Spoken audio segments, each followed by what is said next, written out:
বাবা যারা হত্যা করছে, বাবাকে যারা, তাদের সবাই আমি মৃত্যুদণ্ড চাই, ফাঁসি চাই আমি তাদের। মাসে মাসে 2 লক্ষ টাকা চাঁদা দিতে আমার বাবা সেটাও তো রাজি হয় না দেখে আমার বাবাকে এরকম নির্মমভাবে হত্যা করছে।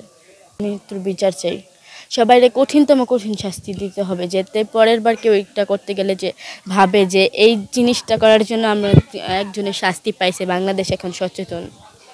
আমার বাবার সাথে আসলে কি হয়েছিল আমি যতটুকু জানি সেতটুকু, যে আমার বাবার ব্যবসা নিয়ে ঝামেলাটা হয়েছিল।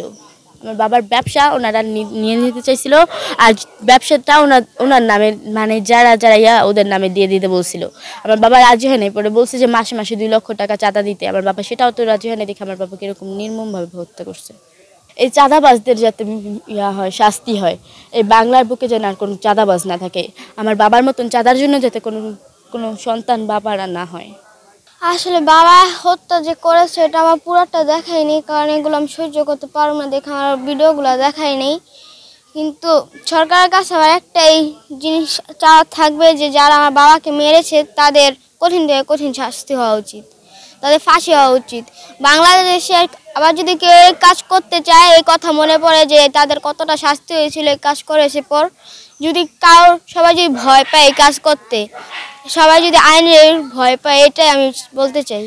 বাংলাদেশ আর বাংলার বুকে যদি কেউ চাঁদাবাজ না থাকে, আমি এটা চাই। বাবা যারা হত্যা করছে, বাবাকে যারা, তাদের সবাই আমি মৃত্যুদণ্ড চাই, ফাঁসি চাই আমি তাদের।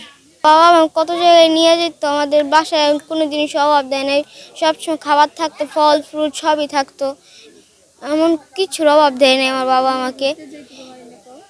আমার সাথে কত দুষ্টামি করতো, ফ্রেন্ডের মতো থাকতো।